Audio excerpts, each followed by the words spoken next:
మహిళలకు ఉపాధి కల్పనలో భాగంగా రాజమండ్రి 48వ వార్డులో అజ్జరపు రమేష్ బాబా ఆధ్వర్యంలో ఉచిత కుట్టు శిక్షణ కార్యక్రమం ప్రారంభించారు. రాజమండ్రి స్థానిక 48వ వార్డులో అజ్జరపు రమేష్ బాబా ఆధ్వర్యంలో స్థాపించిన సేవా కార్యక్రమాల్లో భాగంగా మహిళలకు ఉపాధి కల్పించాలన్న ఉద్దేశ్యంతో P4 కార్యక్రమం ద్వారా మన ప్రవేశపెట్టిన మహిళలకు ఉపాధి కల్పించాలని ఎమ్మెల్యే ఆదిరెడ్డి వాసు ఆదేశాల మేరకు మహిళలకు ఉచితంగా కుట్టు మిషన్ నేర్పిస్తున్నారు.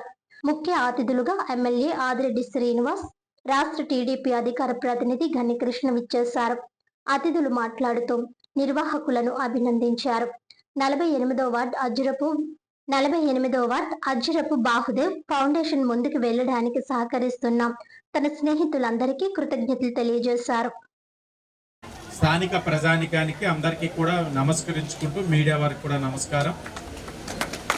గన్నికృష్ణ గారి లాగే నేను కూడా ట్రస్ట్ని అంగరంగ వైభవంగా ప్రారంభించుకుంటున్నారు. రమేష్ గారు కొనసాగిస్తారా అని ఒక అనుమానం వ్యక్తం చేసుకున్నాను. నేను ఆ రోజున వేదిక మీద కూడా వ్యక్తం చేశాను. ఆరంభ సూర్యులుగా ఉండద్దు, బాగా కొనసాగించండి అని నేను ఆయనకి చిన్న సూచన కూడా ఇవ్వడం జరిగింది. దానికి అనుగుణంగా ఆయన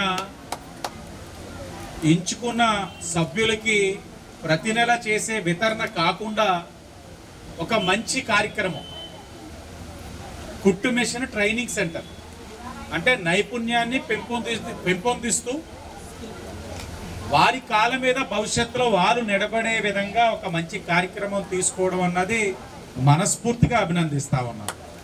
ఎందుకంటే కూటమి ప్రభుత్వం మహిళా సాధికారత కోసం కృషి చేస్తాము. కూటమి ప్రభుత్వంలోని అంతర్భాగమైన రమేష్ గారు కూడా ఆ మహిళా సాధికారతని తీసుకెళ్లే క్రమంలో గౌరవ ముఖ్యమంత్రి గారు ఇచ్చిన P4 పిలుపుకి ముందుకొచ్చి ఈ విధంగా ఒక ఇన్స్టిట్యూట్ను ఓపెన్ చేయడం అన్నది అందరూ కూడా అభినందించాల్సిన విషయం. ఆ ట్రైనింగ్ ఇవ్వండి. ట్రైనింగ్ ఇచ్చిన తర్వాత వాళ్ళు నైపుణ్యాన్ని పొందిన తర్వాత వారు భవిష్యత్తులో ట్రైనింగ్ పొందిన వారు అందరూ కలిపి ఒక క్లస్టర్ కింద వ్యాపార సంస్థ కింద స్థిరపడడానికి ఏ అవసరం కావాలన్నా అది మెప్మా ద్వారా కానివ్వండి, లేకపోతే బ్యాంకింగ్ సెక్టర్ ద్వారా వాళ్ళు లోన్ పొందడంలో కానివ్వండి, లేకపోతే వ్యాపార పరంగా ఏదైనా బడా సంస్థల దగ్గర నుంచి మెటీరియల్ తెచ్చుకొని ఆ జాకెట్లు కాదు కానీ నైటీలను, లేకపోతే బ్యాగ్స్ అనో, ఇవన్నీ ఉంటాయి, చాలా ఉంటాయి. ఇవన్నీ కూడా వారు ఆ ఆర్థికంగా నేర్చుకున్న దాన్ని స్థిరపడడానికి, వాళ్ళ నైపుణ్యాన్ని మరింత మెరుగుపరచడానికి అవకాశం ఉన్న ఏదున్నా అది శాసనసభ్యుడిగా నా సహకారం అందిస్తానని కూడా వాళ్ళు తెలియజేస్తూ ఈ ప్రాంతంలోని మార్పు ఇంకా తీసుకురావాలి. నేను ప్రతిసారి చెప్తా ఉంటాను, క్వారీ అంటే చులకన భావంతో చూడద్దు. క్వారీలోని నివసించేది బలహీన వర్గాలు. ఆ బలహీన వర్గాల ఒక బలహీనతని రాజకీయవేత్తలు ఒక అవకాశంగా తీసుకొని వాళ్ళకి ఏ విధమైనది కూడా ఒక అభివృద్ధి లేకుండా చేశారు. ఈరోజు కూటమి ప్రభుత్వం ఆ ఆలోచనకి విరుద్ధంగా ఇదే క్వారీ సెంటర్లో మంచి పార్కులు అభివృద్ధి చేస్తా ఉన్నాం, రోడ్స్ వేస్తా ఉన్నాం. దైవేచ్ఛ ఈ రోడ్డు కోసం నన్ను ఎన్నికల ముందు అనేక సందర్భాల్లో ప్రశ్నించిన ప్రజలకి సమాధానంగా కూటమి వచ్చిన తర్వాత ఇదే రోడ్డుని మనం చివరిదాకా కూడా వేసి చూపించాం. అలాగే డ్రైన్స్ నిర్మాణం చేస్తున్నాం. సారా పైన ఉద్యమం చేశాం. నిన్ననే 47వ వార్డుకి వెళ్తే సిద్ధార్థ నగర్ అక్కడ చెప్తున్నారు స్థానిక ప్రజలు, సారా అమ్మేవారు టీవీ రోడ్లో కానీ సిద్ధార్థ నగర్లో 6-7 ఉన్నారు. 2 మినహాయింపు మీ వేధింపుల వల్ల మానేశారు సార్ అని చెప్తా ఉన్నారు.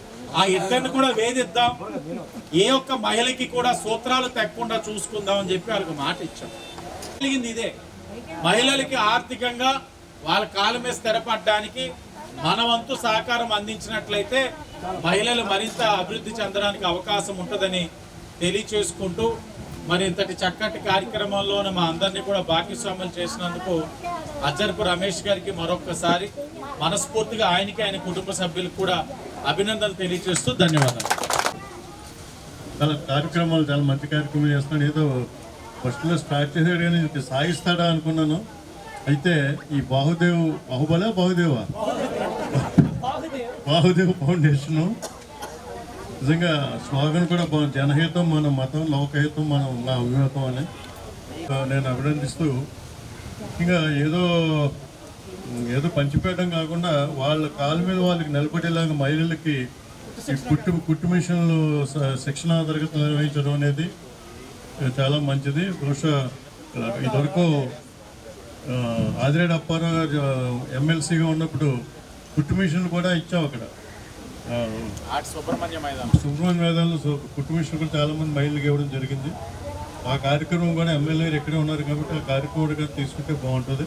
మీరు శిక్షణ ఇవ్వడం కాకుండా అదే శిక్షణ ఇవ్వడం అది కూడా ప్రయత్నించమంటున్నాను. అది కూడా ప్రయత్నిస్తే బాగుంటుంది.